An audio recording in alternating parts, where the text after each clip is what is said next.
baiklah, pada kesempatan kali ini seperti yang sudah saya sampaikan tadi, bahwa untuk pembahasan dalam video pembelajaran kita kali ini kita masuk ke dalam video pembelajaran sistem operasi, ya. Sistem operasi dengan tema penjadwalan CPU. Ya, ini akan kita bahas dalam pembelajaran penjadwalan CPU ini, ya. Ya, berbicara tentang penjadwalan CPU, ya. Ya, seperti yang sudah saya jelaskan di sebelumnya, bahwa di dalam layanan proses yang dilakukan di dalam sistem operasi ini jelas memiliki sebuah perencanaan atau sebuah penjadwalan. Kenapa? Karena di dalam proses pengelolaan yang dilakukan oleh sistem operasi, di dalam apakah itu dia melayani prosesnya ataupun dia melepaskan resource yang ada di dalam sistem komputer kita, maka di sini sistem operasi akan melakukan penjadwalan. Salah satunya juga ada di dalam penjadwalan CPU.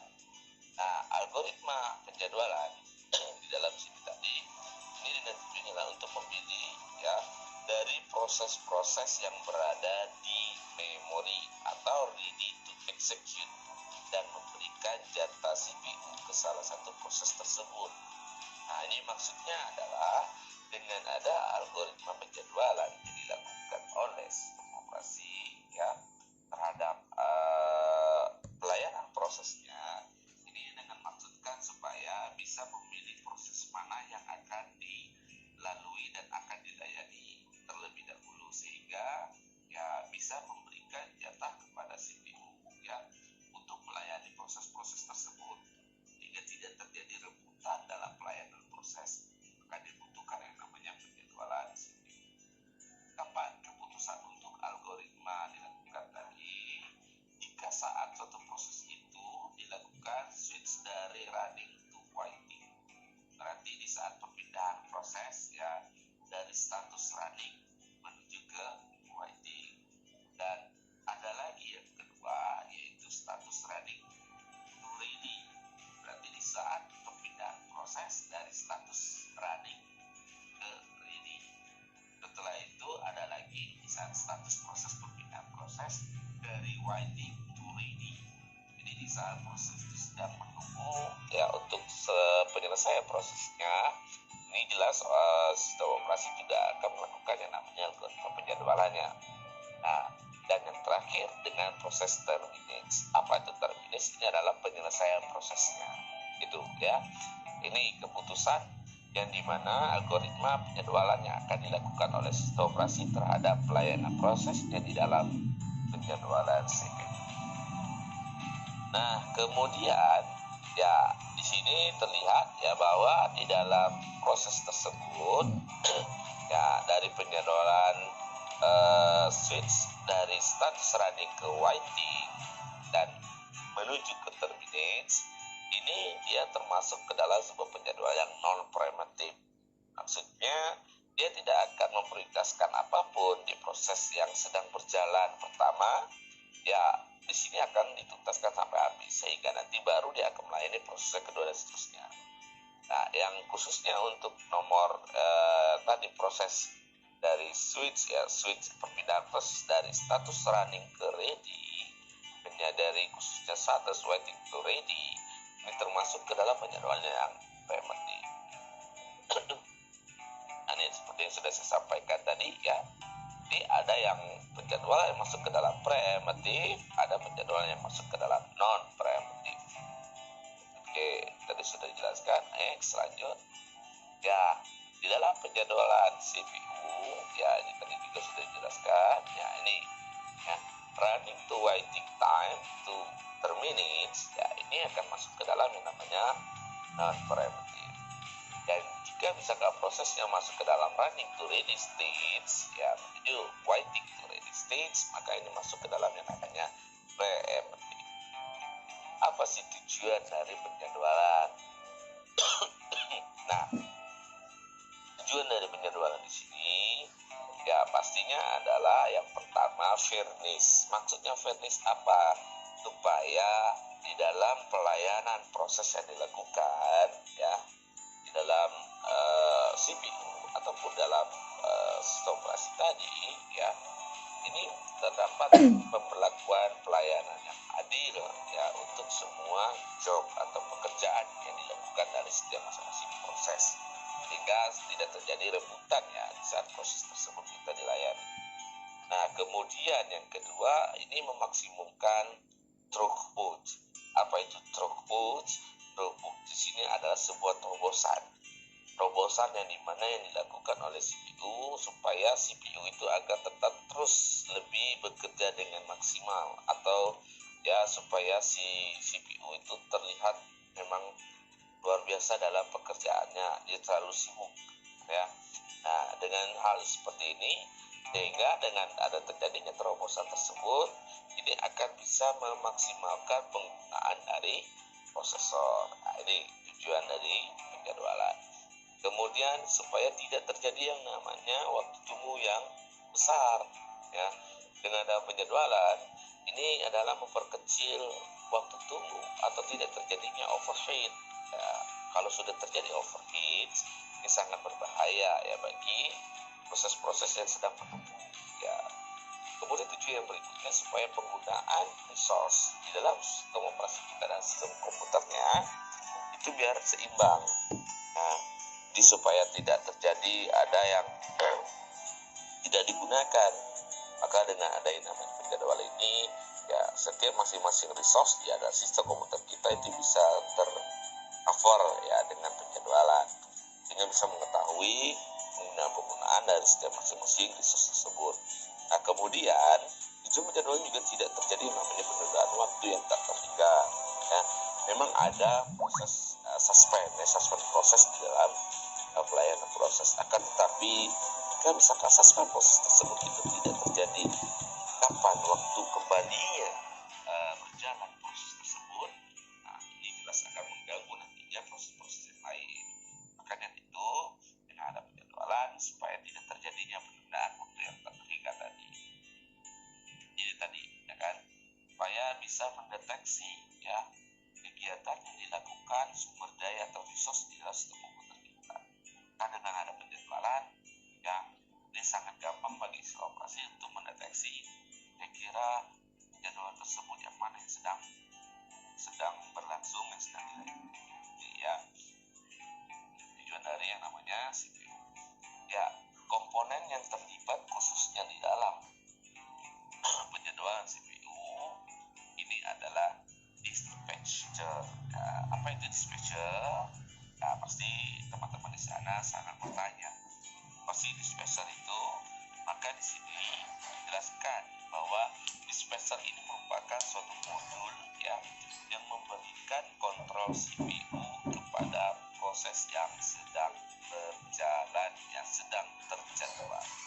Itu yang dikatakan dengan namanya dispatcher ya. Fungsinya apa? Ini adalah sebagai konteks switching. Nah, maksudnya berarti sebagai konteks untuk melakukan perpindahan proses. Nah, ini yang dimana fungsi dari yang namanya dispatcher ya. Ada yang dimana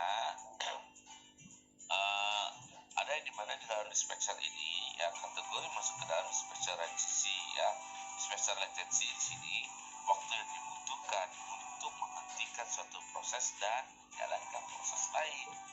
Nah itu ya, ini masuk ke kategori namanya dispatcher latency. Oke.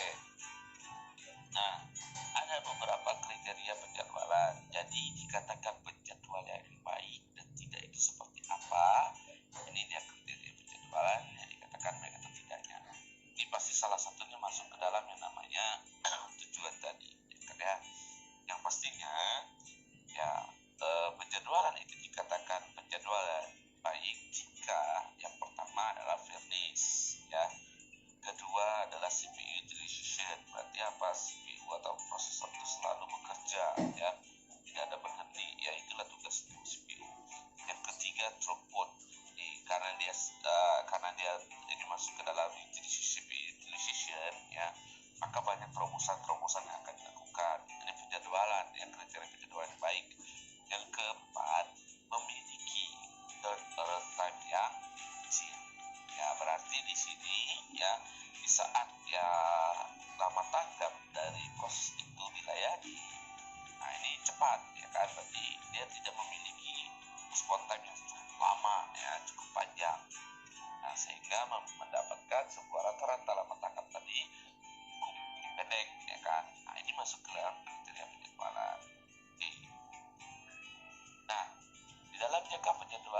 proses orang CPU itu ada terdapat namanya short term scheduling, ya, yang dimana di dalam short term scheduling di sini mengurus masuknya antrian siap ke protokol serta antrian yang siap ke device peripheral I/O, ya, yang nantinya akan mengurus beberapa prioritas proses yang akan diprivacy.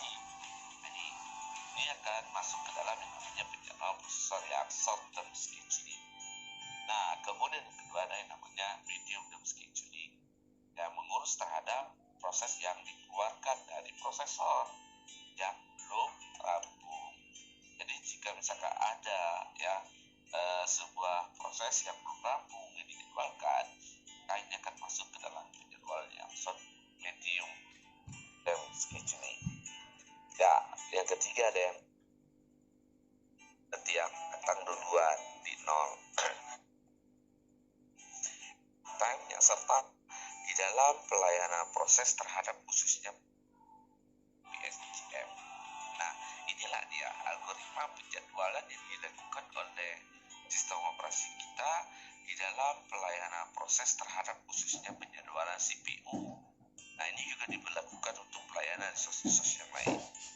Oke, nah sekarang kita lihat first come first serve ya, atau FCFS. Ini sebuah algoritma penjadwalan seperti apa yang dilakukan di penjadwalan prosesor. Ya, di dalam FCFS di sini ya, dia menggunakan prinsip first in first out ya, FCFS atau FIFO atau first in first out, sama saja ya. Nah, di sini dalam algoritma penjadwalan ini menggunakan sebuah prinsip algoritma yang dimana proses yang tiba terlebih dahulu inilah yang akan dieksekusi atau akan dijalankan. Dengan kata lain ya, bahwa di dalam algoritma FCFS di sini itu dia akan memperhatikan arrival time yang terkecil. Nah, saat tiba berarti proses siapa sih yang datang duluan, maka itulah yang akan dilayani sampai tuntas, sampai habis, tanpa harus mempertimbangkan ada proses-proses yang lain yang datang setelah proses yang tiba dilayani tadi. Nah, ini dilakukan dalam yang namanya first come first serve. Nah, untuk contoh soal saya lihatkan. Ya, ini kita perhatikan contoh soalnya ya. Ada 5 buah proses, berarti intinya di sini kita dalam penjadwalan CPU ya. Ini kita mempelajari tentang bagaimana ya menghitung waktu tunggu, average waiting time yang serta respon time yang lama tanggap mereka. Ini yang akan kita pelajari di dalam algoritma penjadwalan ya. Oke. Ini ada sebuah contoh soal, misalnya seperti ini. 5 buah proses yang datang secara concurrent atau serentak. Dengan kata lain berarti kelima buah proses ini yang ada aja proses pertama, kedua, ketiga, keempat, dan kelima ini semuanya datangnya barengan atau serentak ya. Ini sama-sama tiba-tiba. Nah, di sini kita ilustrasikan nama prosesnya, ada proses A, nama proses B, C, D, dan E. Ya. Dan di sini kita diperintahkan untuk menghitung rata-rata waktu tunggu dengan menggunakan algoritma FCFS. Pertanyaannya adalah, apakah bisa? Ya, jawabannya sudah dipastikan ini tidak bisa digunakan. Mengapa? Karena sudah seperti sudah dijelaskan tadi ya, bahwa di dalam algoritma FCFS yang diutamakan adalah siapa yang tiba terlebih dahulu, dialah yang akan dilayani. Kalau contoh soal seperti ini ya, dan bisa lihat seperti soal ini kita tidak bisa memilih dan menghitung rata-rata waktu tunggu. Kenapa? Tidak diketahui rata-rata waktu tunggunya, karena mereka datang serentak. Solusinya gimana?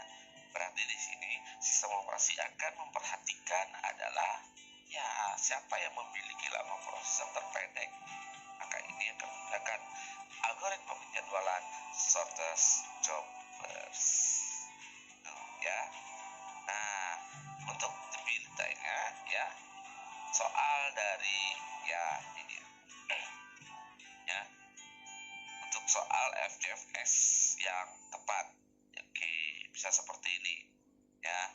Berarti setiap masing-masing proses A atau proses B, proses C, proses D, dan proses E, mereka memiliki arrival time yang berbeda ya. Ada 0, ada 1, ada 2, ada 3, dan ada 4. Nah, di sini baru kita bisa menggunakan FCFS. Kalau kita lihat di sini, kita hitunglah, berarti kita urutkan terlebih dahulu. Misalnya di sini ada B ya, B berarti yang datang duluan di 0. Maka B yang akan dieksekusi sampai tuntas ke 30 milisecond. Selanjutnya siapa lagi? Kita lihat di situ E ya kan ya. E arrival time-nya 1. Maka E akan dituntaskan sampai habis di 12 milisecond sampai habis ya. Dan seterusnya. Sehingga dapatlah nanti average waiting time-nya. Oke. Nah, untuk lebih jelasnya ya mengenai contoh soal latihan yang lain di dalam FCFS ya, silakan kalian simak video simulasi berikut. Pertama adalah penjalan prosesor FCFS, yang artinya penjalan prosesor di mana proses yang pertama tiba atau mempunyai AT terkecil akan langsung dieksekusi. Langkah pertama, jumlahkan semua BT atau lama proses untuk mengetahui lama proses keseluruhan. Kita jumlahkan semuanya, dan hasilnya adalah 30. Maka kita buat kolom berjumlah 30 buah sesuai dengan hasil keseluruhan BT seperti dua ini. Selanjutnya, proses mulai berjalan. Proses yang duluan berjalan adalah P1 karena memiliki start time terkecil, yaitu adalah 0. Proses berjalan berdasarkan warna pada nama proses. Start P1 adalah 0, kemudian lama prosesnya 5, berarti proses akan berjalan dari 0 sampai 5. Next. Proses P1 telah selesai, maka kita dapatkan ST-nya adalah 0 karena dimulai dari 0, dan FT-nya adalah 5 karena berhenti di 5. Langkah selanjutnya adalah mencari RT atau lama tanggap, yaitu dengan menggunakan rumus RT sama dengan FT dikurang AT. Jadi 5 dikurang 0 sama dengan 5. Lanjut, selanjutnya proses P2 berjalan selama 3 ms. Proses P2 berjalan dari 5 dan berhenti di 8. Maka ST sama dengan 5 dan finish time-nya adalah 8. Lalu RT-nya FT dikurang AT sama seperti tadi, jadi 8 dikurang dengan 1 sama dengan 7. Lanjut, proses P3 yang berjalan sebanyak 6 ms.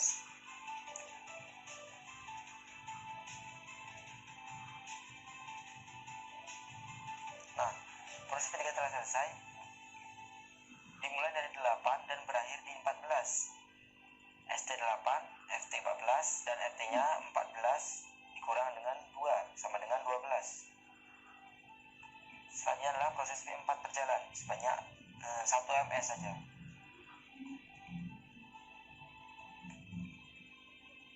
Proses P4 mulai dari 14 dan berhenti di 15. Maka start time-nya 14 dan finish time-nya 15. Sedangkan lama tanggapnya atau RT-nya 15 dikurang dengan 3 sama dengan 12. Kita lanjut proses yang terakhir, yaitu adalah proses P5 yang berjalan sebanyak 15 ms. Berjalan sampai selesai proses P5 sebanyak 15 ms. Nah, kita dapatkan ST-nya adalah 15 karena dimulai dari 15, dan finish time-nya adalah 30 dan karena berhenti di 30. Dan RT-nya adalah 30 dikurang 4 sama dengan 26. Kita sudah menjalankan semua proses sampai selesai. Selanjutnya adalah mencari average waiting time atau TR serta turnover time atau TI. Dengan menggunakan rumus TI sama dengan jumlah semua lama respon time atau RT. Kita jumlahkan semuanya RT ini, dan untuk cari TR-nya TI dibagi N proses atau banyak proses. Ini ada 5 karena ada P1, P2, P3, P4, dan P5. cara pengerjaannya, TI sama dengan 5 ditambah 7 ditambah 12 ditambah 12 ditambah 26, maka hasilnya adalah 62. Dan untuk jadi TR, 62 akan dibagi banyak prosesnya, yaitu 5. 62 dibagi 5 sama dengan 12,4. Nah, inilah penjelasan proses SFS. Oke, bagaimana para saudara dan teman-teman semuanya ya yang menonton simulasi tadi? Ya, mudah-mudahan dari video simulasi tadi itu bisa membantu adik-adik dan juga teman-teman semua saudara di sana yang sedang menonton dari video pembelajaran ini ya, itu bisa memudahkan dalam memahami bagaimana proses penjadwal CPU dalam algoritma first come first serve. Nah, pastinya kita bisa melihat ya dari video pembelajaran dari video simulasi tadi ya, untuk algoritma CFS ya itu pasti memiliki sebuah kelemahan ya. Kelemahan sangat terlihat jelas sekali di dalam FCFS. Karena apa? Karena dalam algoritma ini mendahulukan siapa yang datang duluan tanpa menghiraukan berapa banyak panjang proses yang dilayani. Nah, ini di sini untuk proses yang pertama datang itu iya kalau misalnya burst time-nya kecil. Kalau burst time-nya pendek, kalau burst time-nya kecil sih tidak ada masalah. Tapi jika misalnya burst time-nya itu mengalami panjang waktu tunggu yang panjang sekali ya, sehingga proses-proses yang lainnya itu akan mengantri yang cukup lama. Ini akan terjadi yang namanya convoy effect. Ya, convoy effect adalah terjadi penumpukan proses. Akan terjadi penumpukan proses, dan jika terjadi penumpukan proses maka ini akan memiliki waiting time yang cukup panjang dan cukup lama ya, rata-rata waktu tunggunya. Itulah kelemahan dari yang namanya FCFS. Oke, baiklah ya. Selanjutnya kita masuk ke algoritma penjadwalan CPU yang kedua, yaitu shortest job first. Ya, algoritma yang dimana di sini ya, algoritma shortest job first ini dengan prinsipnya berbeda dengan FCFS ya. Prinsip yang dilakukan dalam algoritma SJF shortest job first ini adalah algoritma dengan mengutamakan lama proses yang terpendek atau terkecil itu yang akan didahulukan. Berarti dia memperhatikan burst time-nya ya. Kalau yang FCFS tadi dia memperhatikan arrival time-nya. Nah, kalau yang SJF shortest job memperhatikan burst time-nya. Nah, mana lama proses yang terpendek yang paling kecil, maka dia yang akan dieksekusi atau dijalankan. Ini dalam shortest job first. Nah, di dalam shortest job first akan ada kelemahan pastinya, sama seperti FCFS ya. Ya, dalam kelemahan algoritma ini yaitu susahnya untuk memprediksi lama proses yang akan dieksekusi selanjutnya. Nah, itu karena apa? Karena dia akan mendahulukan siapa yang lama proses terpendek. Nah, jadi dia tidak bisa memprediksi lama proses berikutnya akan layani siapa dan seterusnya. Sehingga nanti di sini ya, proses yang mempunyai burst time yang besar akan memiliki waiting time yang besar. Ya, dia datang duluan. Karena lama prosesnya lama ya, dia memiliki burst time yang besar, maka dia disingkirkan dan didahulukan proses yang kedua, ketiga, seterusnya yang memiliki burst time. Nah, di sini kelemahannya ya. Kelemahannya yang dimana jika dia memiliki proses itu memiliki burst time yang besar, maka dia akan terdapat waiting time yang cukup lama juga. Itu kelemahannya. Nah, di dalam khususnya shortest job first shortest job first ya, bukan FCR, mohon maaf. Nah, di dalam shortest job first di sini terdapat ada dua skema ya. Di dalam shortest job first ada skema yang primitive shortest job first, ada skema yang non primitive shortest job first ya. Dalam skema primitive shortest job first ya, ini adalah primitive shortest job first yang dimana dia akan melakukan perbandingan proses ya. Proses yang pertama datang tetap akan didahulukan ya. Misalnya ada P1 di 0. Nah, ini tetap didahulukan. Nah, di saat P1 di 0 jalan, kemudian 1 milisecond ada lagi P2. Nah, maka di sini sisa proses yang dijalankan dari P1 tadi itu akan dibandingkan dengan dengan proses yang kedua yang baru datang tadi. Nah, mana yang memiliki lama proses terpendek, maka ini akan diprioritaskan. Nah, dia akan melakukan yang namanya preemptive atau preempsi. Ada interrupt yang dilakukan dalam skema preemptive shortest job di sini. Preemptive shortest job first ini biasanya sering disebut dengan shortest remaining time first scheduling. Berarti dia mendahulukan perbandingan proses, ya. Mana yang lama proses terpendek, dia akan didahulukan. Nah, kemudian yang kedua ada skema non-preemptive shortest job first. Ya, di dalam non-preemptive shortest job first di sini, ya, CPU tidak memperbolehkan proses yang ada diri di queue untuk menggeser proses sedang dieksekusi.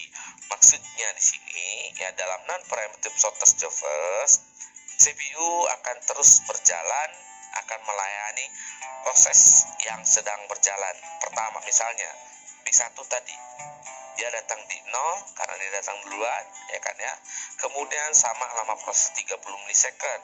Maka maupun nanti setelah di 1, 2 dan seterusnya setelah 0 ada yang datang, ini dihiraukan. Di P1 atau proses pertama tadi itu dituntaskan sampai selesai. Bagaimana untuk pelayanan proses berikutnya? Untuk proses berikutnya siapa yang datang, yang proses kedua, ketiga dan seterusnya, itu akan mengalami perbandingan proses. Tetap dia akan memperhatikan mana yang lama proses yang terkecil atau terpendek itu akan didahulukan. Untuk khususnya pemilihan proses kedua, ketiga dan seterusnya. Tapi untuk proses pertamanya di dalam non-preemptive shortest job first itu dihiraukan. Proses pertama yang datang itu langsung dieksekusi tanpa harus memperhatikan proses yang tiba yang lainnya. Itu ya, dengan skema non-preemptive shortest job first atau NPSJF. Oke. Nah, untuk lebih lanjutnya, ya, bagi teman-teman atau para sahabat shortest yang ingin melihat lebih jelas dalam skema shortest job first, preemptive shortest job first, dan non-preemptive shortest job first, silakan teman-teman lihat, perhatikan dalam video simulasi berikut ini.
adalah 4 dan finish time-nya 5. 5 kita kurang dengan 3, maka RT-nya adalah 2. Lanjut, selanjutnya P1 akan dijalankan karena memiliki sisa proses BT tim terkecil yaitu 4. Ini adalah proses P1 tadi, masih tersisa 4, kita jalankan sampai habis.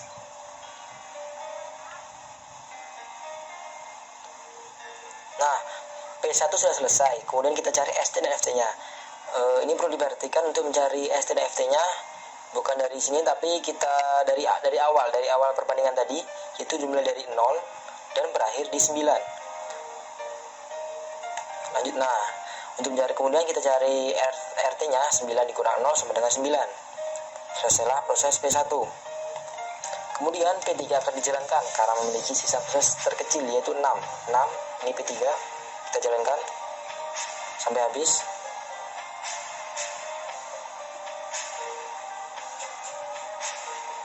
Nah, P3 selesai.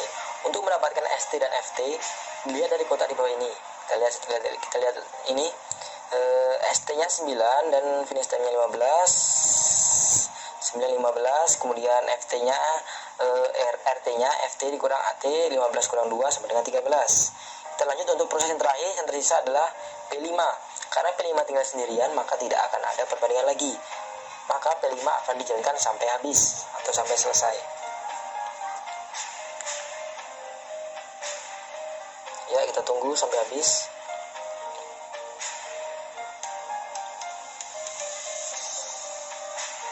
Nah, P5 sudah selesai. Untuk mendapatkan ST-nya sama seperti tadi, dimulai dari 15 dan berhenti di 30. Maka ST-nya 15 dan FT-nya 30. Maka RT sama dengan FT dikurang dengan AT, 30 dikurang 4 sama dengan 26. Lanjut, adalah proses yang terakhir adalah mencari TI dan TR. TI atau turnover time dengan cara menjumlahkan semua RT. 9 ditambah 13 ditambah 9 ditambah 3 ditambah 13 tambah 2 dan ditambah 26. Maka hasilnya adalah 53. Kemudian yang terakhir adalah mencari TR atau average time dengan cara TI seperti yang kita jumlahkan tadi, dibagi dengan jumlah semua proses. Ini ada 5 atau total prosesnya pada P1, P2, P3, P4 dan P5. TR yang tadi 53 dibagi dengan jumlah prosesnya ada 5. 53 dibagi 5 sama dengan 10,6. Nah, itulah akhir dari penjelasan Profesor PSJF. Baiklah, kita lanjutkan penjelasan Profesor yang ketiga, yaitu adalah NPSJF, Non-Preemptive Shortest Job First, yang artinya antrian dengan prioritas tanpa preemsi. Yang menjadi prioritas adalah proses yang terpendek atau tersingkat. Makin pendek proses, makin tinggi prioritasnya. Next. Langkah pertama, seperti biasa kita jumlahkan dulu BT-nya. Seperti tadi BT-nya berjumlah 30. Nah, kita buat tabel perbandingan juga. Karena adalah NPSJF melakukan perbandingan. P1 akan melakukan proses yang pertama kali dikarenakan memiliki arrival time terkecil. Ini arrival time-nya. Next, kita jalankan sampai habis P1. Nah, ketika P1 selesai, kita cari dulu ST dan FT-nya. ST-nya adalah 0 karena boleh dari 0 dan FT-nya adalah 5.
Oke,